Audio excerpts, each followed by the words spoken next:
My ex-wife 37 and I, 31 male, were together for almost 6 years and had 2 daughters, kindergarten and 2 years older. She filed for divorce because she wasn't happy with me anymore, and we've now been divorced for almost 2 years. It was very difficult for me, especially not being able to see my daughters all the time. Still, we were able to arrange a 50-50 split custody agreement. I also pay court-ordered child support since I earn significantly more than her. But looking back, I realized that divorce was the right decision, and the divorce has motivated me to pursue my career more and focus on my physical health. It's definitely paid off. I'm in the most comfortable position financially that I've ever been, and have been in the best shape of my life, so I guess in a way the divorce was a start for me to reach my full potential. My ex-wife and I have a good co-parenting relationship, but nothing more. I've been doing great, so the last thing I want is to have my ex entangled in my life more than she already is. So I only communicate with her about the kids and shut down any attempt of her trying to involve herself in my life that doesn't involve our kids. My ex recently called me and told me that she hasn't been doing great financially and has completely burned through her savings to pay rent and bills on her own. She had to sell her car a few months ago. She said that she's been using public transportation to get to work and pick the kids up from school, which she says completely stresses her out because it's an almost 1-hour bus ride to her work, making her late a lot and having no time to properly do anything besides work and picking up and taking care of the kids when she has the kids. I currently own 2 cars, one that I use daily to go to work and run errands. I bought a more expensive car about a year ago, and I pretty much only use it when I go out on weekends or go on dates. Knowing that I have 2 cars, my ex asked me if she could use one of my cars to help her out, so that she could have a life besides work and kids. I told her that being able to have a life besides the kids has nothing to do with me and is not my responsibility. I told her that the kids are my only responsibility and that anything else in her life is her problem since I'm not her husband anymore. She told me I'm insensitive and that being terrible doesn't lead to anything. I just told her that the financial security I provide isn't something she has the right to anymore and that she has to deal with her own problems now. Am I the idiot? Edit: everything our kids need is within walking distance of my ex's place. It's her job that requires her to take those hour-long bus rides. Not the idiot. She didn't say she needed the car to improve the kids' lives. She wants it so she can have a life besides work and kids. How does she plan to afford that? Any rebalancing of the finances should be handled formally in revising child support, not in lending her a car she could damage or destroy. You don't owe your ex use of your car. Your ex is responsible for her life and her choices. Your financial responsibility is to your children, not to your ex. Disagree. You are the idiot. Sometimes it's not about being an idiot or not, but the values you want to teach your children. It's not your legal responsibility to lend her a car or let her use a junker you buy and lend, and the overall context of your relationship with her is highly relevant. Is she a bad mom? Is she misspending child support? Will the kids miss out on events without a car? Will she take it as a green light to make more demands? But depending on your values and the values you want to instill in your children, helping their mother, whom they love when you don't really have to, would be an amazing life lesson and make you an even bigger hero in their eyes. That's what I'm thinking here. Her having a car or not directly influences their quality of life. My father still helps out my mom with logistical stuff a decade after the divorce, just like she will host family parties and invite him. They still help each other out and are happily divorced. That's where I'd hope to be with my ex until he closed my credit cards when I lay in hospice. Highly illegal, of course. Many people don't realize the liability of letting someone else use their vehicle, not to mention car accidents, lawsuits, tolls, moving violations, wear and tear, insurance and maintenance. She's burned through her savings and sold her car. Something is going on here that he needs to get to the bottom of for his kids' sake. But buying her a car or lending his? Absolutely not. My 26 male sister, 23, has 4 kids in her care, 2 male kindergartners, a tween female, and a male toddler. All of them are her foster children. She got a job promotion recently and now has longer work hours. So after they leave preschool and elementary school, I've been picking them up. I get along with them fine, but I don't like kids in general. My family always asks me to look after the kids when they can't because I get to pick my own work hours. About a week ago, my sister wanted me to take her children to school because she had to work early and I refused. I didn't have much of a reason to, but I wanted to relax and not have to be around them. She got very upset and started crying because I wouldn't do her job as a guardian. I told her that she chose to foster those kids and she knew what she was getting into. My parents are also upset about my choice to stop valeting her kids around and have called me selfish. She says she's paying me by letting me live in her house, but I help with rent, so it doesn't count. Am I the idiot? Wait, so you mentioned you live in her home? How much in rent are you paying? It obviously does count to her for some reason. Why? Do you pay for the gas, electric, cable, grocery, etc., or just chip in a rent to her? And the bigger question is, why are you living with her, and for how long? Did she have any of those or previous foster kids before you moved in? And what rules or expectations did she have for you? It's not that important. I live with her because I don't make much money and she offered. It's a very short time anyways. I pay what I can. She should help me out because she has enough money to. I'm paying for my necessities and I help her with rent. My sister makes a ridiculous amount of money for her age. She can afford to help me out. It's unfair to say I'm making no money. I do make money, just not enough to afford my own place. Do you have something against people needing extra help with living situations? So, OP is 26 years old and mooching off his younger sister, paying rent when he can, which likely means nada. Can't help with the kids because he doesn't feel like it. Probably spends the majority of his time smoking weed and playing video games. Get a job where you can support yourself and move out. What an entitled, selfish loser. You are the idiot. OMG, he's actually freeloading off his sister. He's not much help money-wise, living in a home, and can't be bothered to help her out either. Also, what kind of idiot moves into a house with 4 kids when they don't really like kids? That's like hating rain and moving to Colombia, the country with the most rainfall per year in the world.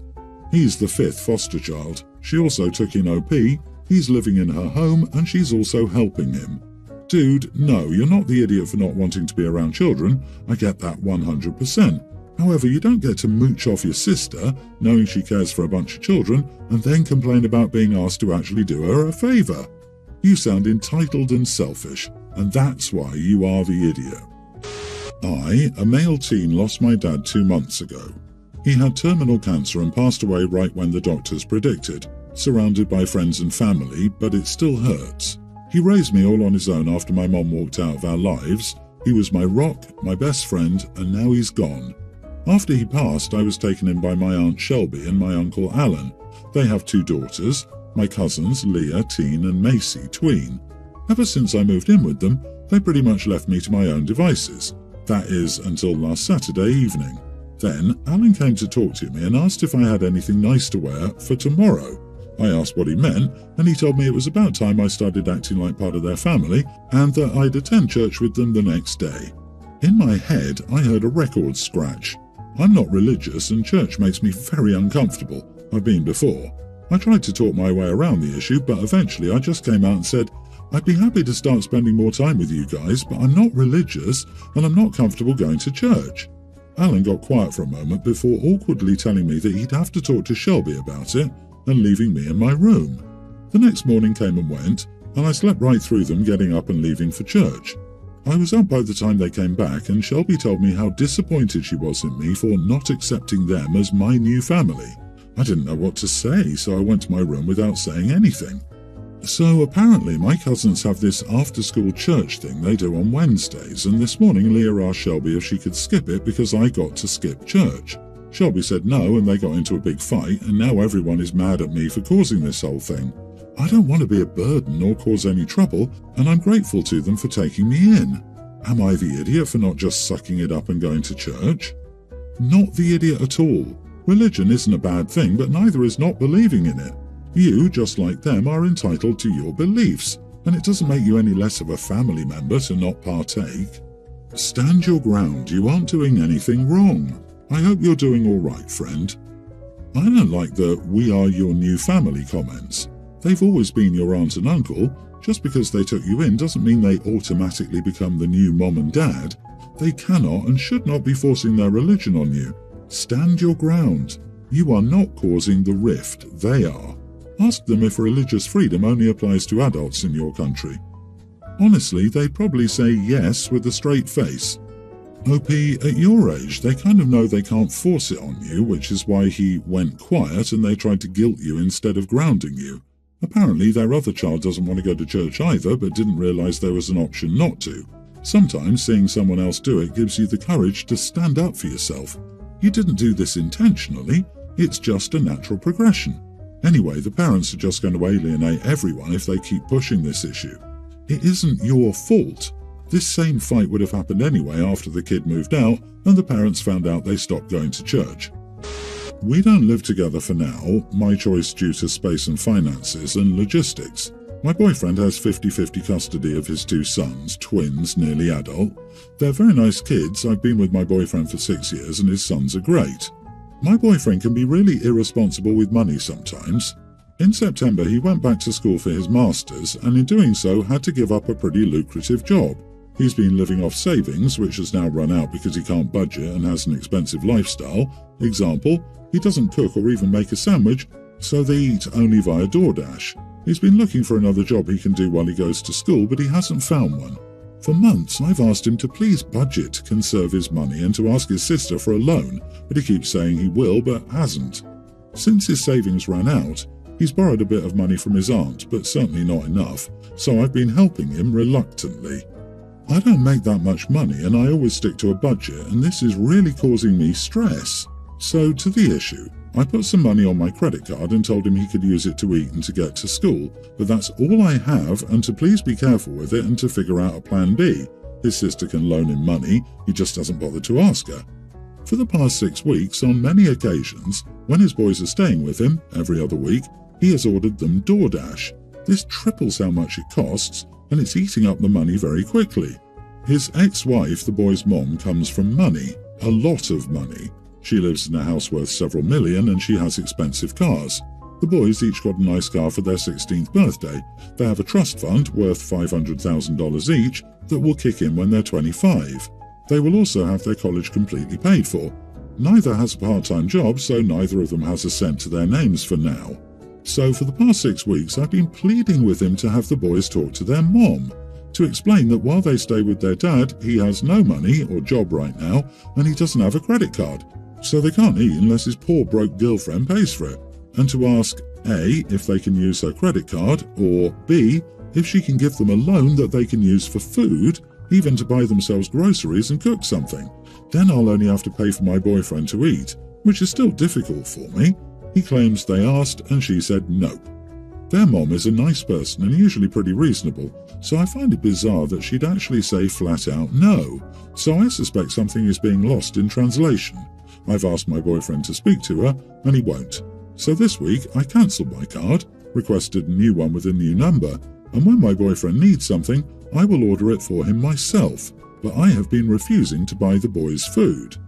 Am I the idiot? Edit, I know he's behind on rent, but he also knows I can't help him, so he doesn't ask. But I suspect he took a high-interest loan to pay some of it, and probably his mom gave him some as well. Not the idiot. It's completely reasonable for this nice woman to say no to giving any more money to this money bit of a man, and you should do the same. His priorities are a wreck. He's got 2 kids to support, yet he quit his job.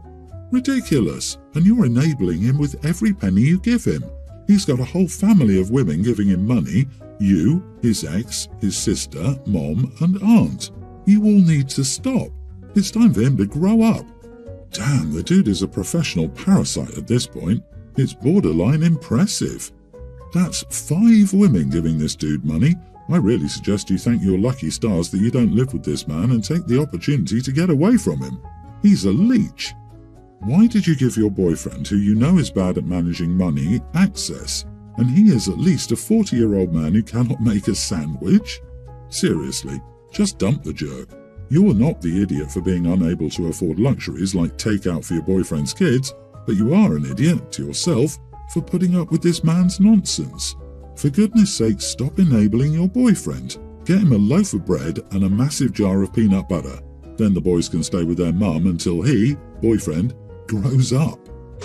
I, 30 female, am currently 21 weeks pregnant. We just found out we're having a girl and my stepdaughter, Tween, is beyond excited at the news. We have 4 boys combined and she desperately wanted a sister. When we found out we were having a girl, she started crying tears of joy and was more excited than all of us combined, and it was truly heartwarming. She then goes to her room and she's in there for like hours. Every time we checked on her, she would push us out the door. Well, she came out later that night with her tablet in tow and demanded full attention. Valley Girl type, super fun and hilarious. She then proceeds to name off a bunch of names that she thinks we should name the baby. Now, we have absolutely no clue what we will name our baby, so at first, we were very receptive to her suggestions, but soon realised that this was just not helpful. Where we live, we have a lot of refugees, and my stepdaughter has befriended all of them. We have play dates with the families, and all of them are great, but their names are very, very hard to pronounce. All of her suggestions, except one, were the names of her friends. The other name she suggested was one of my husband's cousins' names. Names that not only can we not pronounce, but also kind of cultural names passed down through the generations of her friends' families. We told her we wouldn't be using a cultural name or generational name of her friend's family, and she looked upset at first, but then just went back to her room to do more brainstorming, I'm assuming. Then yesterday she came out with a list, and once again, it's more names that we cannot pronounce or names from kids at her school that she's not exactly friends with, but still fall into the criteria of what I would assume to be cultural names of other refugee kids. Some of them are beautiful names, don't get me wrong, but it just doesn't fit with us personally. And not only that, but I'm not looking to offend anyone by using a name that isn't for us. Not sure how else to word that. So we told her again that we wouldn't be using these types of names. She got kind of angry, which was surprising, and said that we were judging her friends' names because we are white. That's not the case, but she was still angry no matter how I explained it. Am I the idiot? You are the idiot. She's young, she's excited. Of course, you're not an idiot for not letting her name your kid, but complaining that the names were too foreign cultural names so you couldn't use them was not the way to handle this situation. You took her suggesting names way too seriously, and you really could have just let the excitement die down and told her you'll add them to the list. Yeah, how hard is it just to pretend you're entertaining her thoughts? This is just a situation I think you're overthinking. I would just entertain what she's saying and then name the baby what you want. I don't think anyone will call you an idiot for not letting a tween name the baby, but you probably don't have to get into these arguments with her about it. I disagree. OP, you're not the idiot. Use her input or ignore her input. Either is fine. But I sure wouldn't sit there and let her say, I'm judging her friends' names because we are white. Of course, you open that door by trying to logic your way out of a corner with a small child. Regardless, the grown-ups need to act like it to rein that crap in. Then don't be racist, which OP kind of is. She's assuming that all kids with cultural names are refugees and she's refusing to learn to pronounce them correctly.